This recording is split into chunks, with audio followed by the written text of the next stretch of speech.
What is going on? And welcome back to another episode of the Real and Raw Show. Hopefully, you guys are having an amazing week. I want to talk to you guys about what to do with your money. I want to talk to you guys about what maybe you should be doing and maybe you shouldn't be doing with your money. Um, I need a rude awakening sometimes. It's the way I spend. I'm not gonna lie. We like to eat out a lot, and sometimes that's not the most intelligent thing to do when you have investments and want to buy more investments. Um, so first, I want to start off and saying I think everybody on this call can say we either spend too much where we shouldn't spend too much, or holding on where we shouldn't be holding on. Right? There's not many people that just do it right. And I'm just gonna give you guys some tips today. But the first thing is talking about risk. Like risk. I come from a family where we didn't really have much growing up. We didn't have much. I mean, we went from house to house. We lived in a tent. We lived in motels. We didn't have much money. We had money, but it got spent other ways. And so I didn't understand really what it meant to be financially free, or I didn't have any real financial literacy. I didn't have the best role models for that, right? And it took me a while to understand really how to make money and keep money and put our money into work. Now we're all still working at it. We still are learning our way, but the one thing that I found was scarcity versus abundance. And it's very easy to find ourselves into a scarcity mindset when we don't have money, right? So if you're sitting there right now and you're struggling financially, it's very easy for the brain to have a scarcity mindset. But that doesn't do anything to create more money and more opportunity. It actually does the complete opposite. It drives you into this holding on to your cash, looking at people who have money a different way, a little resentment, maybe a little bit of judgment. And it stops the thing that needs to come into your life, which isn't money necessarily, it's abundance. And so, because of your emotion towards money, right, in your current situation, your scarcity mindset is blocking you from the abundance of what can come your way. So, the first thing to do is get out of the scarcity mindset and create an abundance mindset. And there's many ways to do that, right? From the affirmations to truly changing your belief system that'll allow you the opportunity to make more money. So, you want to make more money? First thing, is try to get out of the scarcity and step into the abundance. That's number one. So I want to make it more money. Now let's talk about, really what to do with it. Number one thing is budgeting is huge, right? We still struggle with it here. I'm not gonna lie. It's something that we're working on every day. It's if I see another damn Amazon box that pops up into our house, I'm gonna lose my damn mind. But then, here I am going ahead and ordering Uber Eats twice a week. So right, we all have our things that we do, we shouldn't do. And I'm not telling you not to do things. And one thing I tell you, I've told a client this before, right? Like if you're my coaching client, you know this already, but if you're like, all right, John, I gotta save money, so I'm gonna stop drinking Starbucks. I'm gonna save myself $8 a day. Cool. Quick question though. Do you like Starbucks? Yeah. Okay, why? It just makes you feel good. I can get more productive. Okay. Don't try to save $8 a day. Figure out a way how to make $8 a day. And again, don't just stop Starbucks or whatever it is to save money. If you truly enjoy it, find a way to make that money to pay for it. So if you love going to Starbucks and it's a $10 a day and you're trying to save it so that you can save money, but yet Starbucks brings you joy, don't try to save the $10 a day. Find a way to make $10 a day so that you can get it and still enjoy it and not go ahead and sit there in the scarcity mindset, because that's what it is. So again, I'm not telling you not to budget, I'm not telling you not to save. I'm telling you when it comes down to certain things, if it brings you joy, but yet you don't have enough money for it, first ask yourself, how can I make the money to still do this and enjoy this? Because I don't really want to lose this, as long as it's good for your health.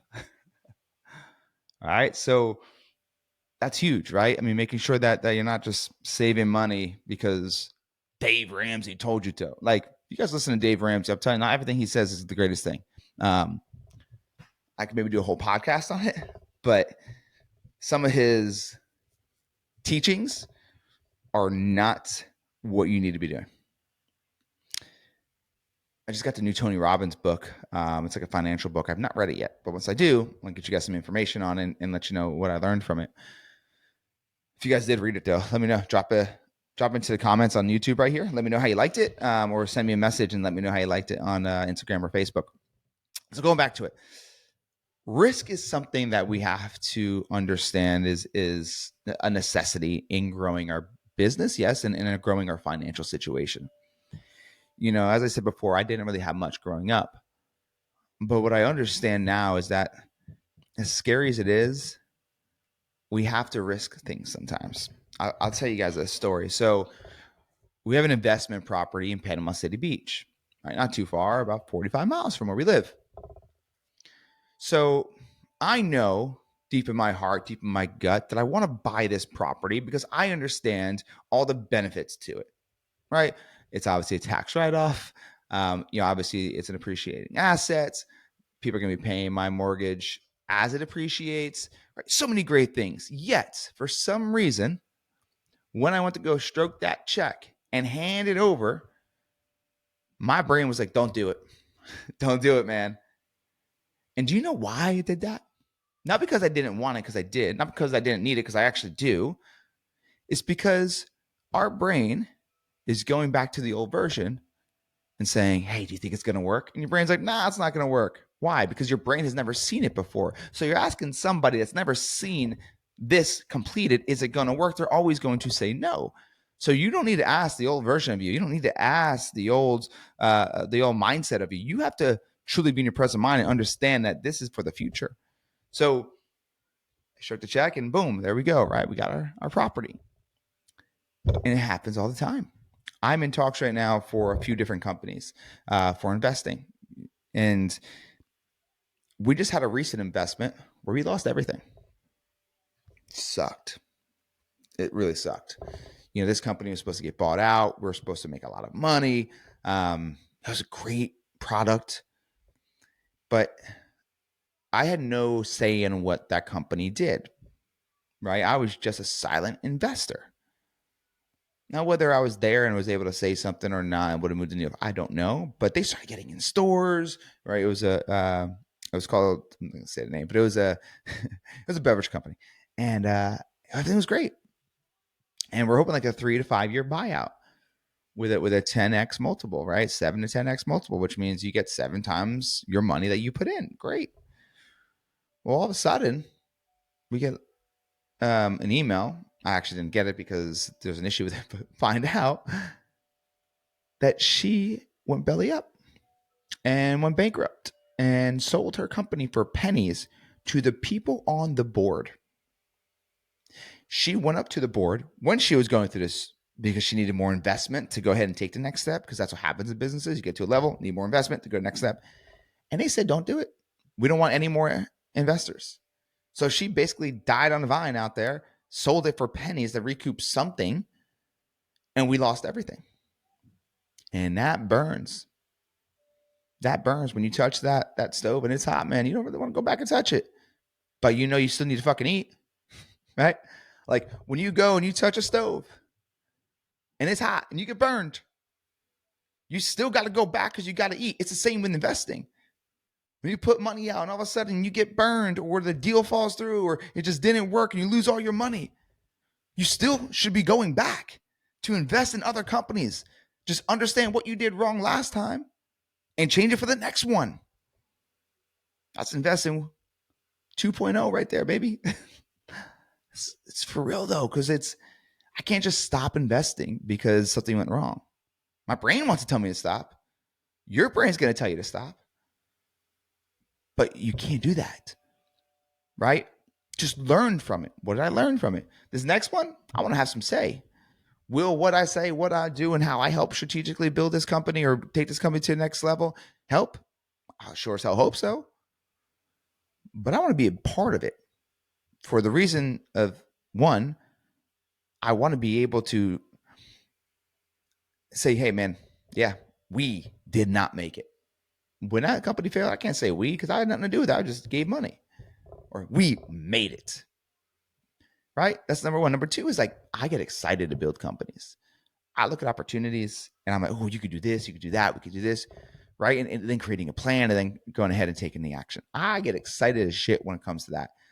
Like, I'll be honest, if I could just do that all day, I would do that all day, right? You got to get to a certain level to be able to do that all day.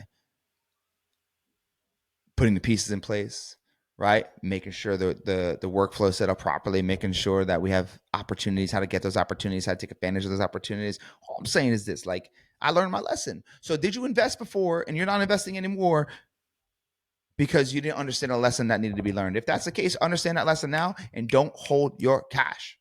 There has to be some risk. These two investments, they're risk. They're not a proven company yet. Do both of them have their own proven companies outside of that? Yes. Right? Of course. That's the only thing I'm investing in, right? I'm investing in people, then product. I invest in people, then product. So if you're looking to invest into a company, the first thing to invest the gate is, who are the people, right? Who are these people? What are their values? And if you see that that aligns with you, then you invest the gate, the product. And if it tastes good, it looks good, sounds good, whatever the case is, if that is up to your standards, then you talk about next step in investing. Don't invest in just a product without understanding the leaders that are part of this product, because it's going to be the leaders that either make or break it, not necessarily the product. And so when you're thinking about that, right, maybe the last deal didn't work because of that. Or maybe looking at a house, right? And you bought a house and it didn't work out. Sometimes that happens. But also, did you do your homework? Did you really see what the area growth was going to look like? Did you really understand it? Did you really have the right capital just in case you had to go ahead and hold the bag for a couple months? So all these things really take place. So this calls about how to understand, how to invest, what to do with your money, right?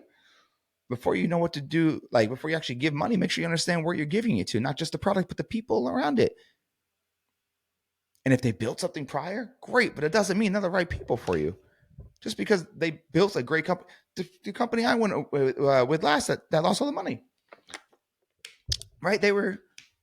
They helped build Spanx. They were the people that were basically making that thing grow from ground up. Spanx is a very, very, very, very successful company.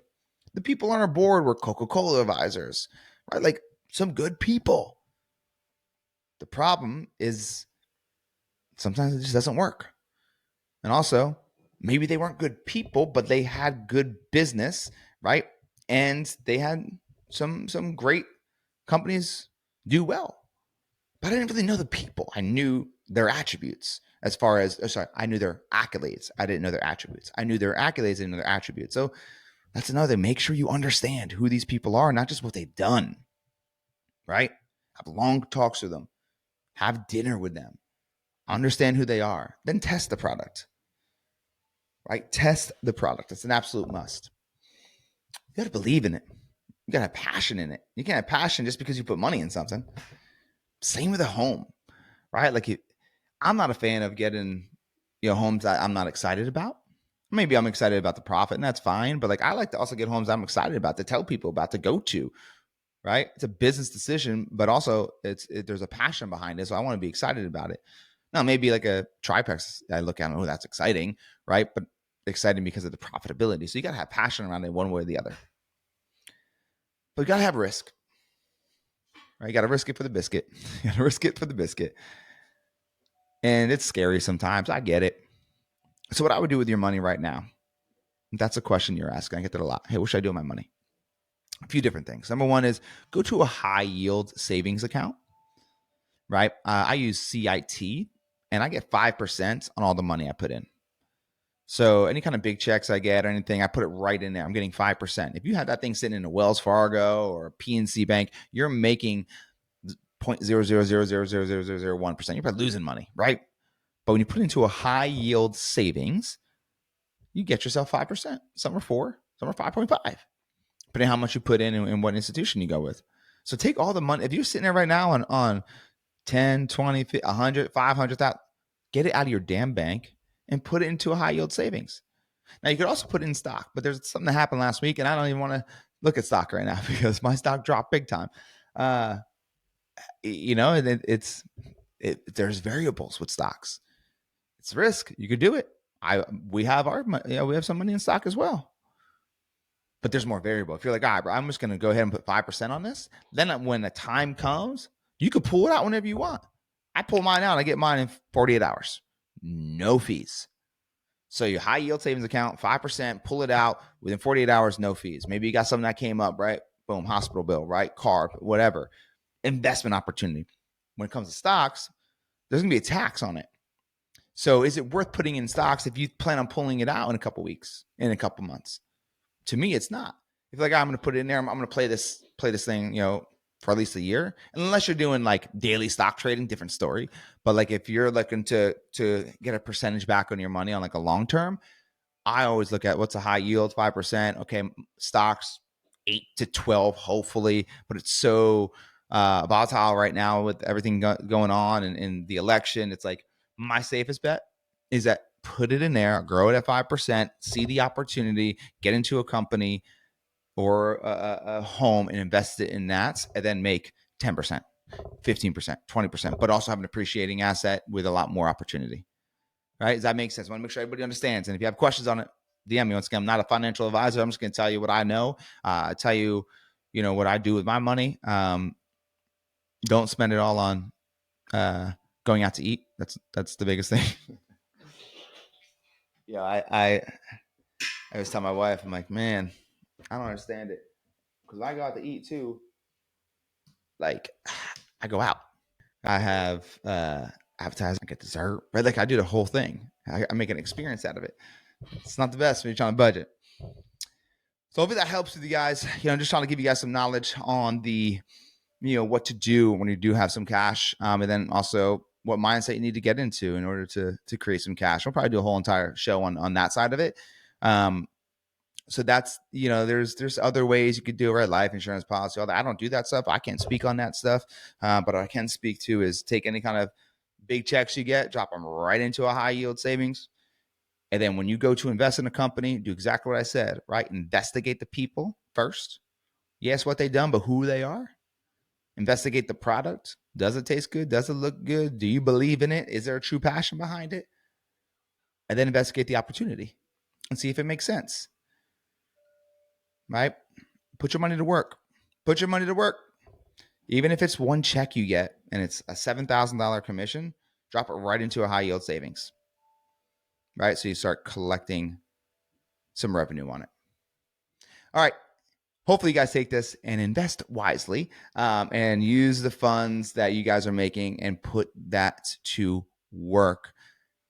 If somebody who has zero financial literacy, someone that grew up in a very poor-minded financial mindset, can understand this, do this, and be able to get himself into a better position for his family to grow, you can too. So I appreciate your time today. Please hit me up if you have any questions. If you found this episode valuable, please share it out. Tag me at Real John Marone, and let's chat about your financial situation, see how we can help you with it. I appreciate it. Have a great, great day. And don't forget, don't wait for the door of opportunity to open. Kick that damn door down and take what is yours. Till next week.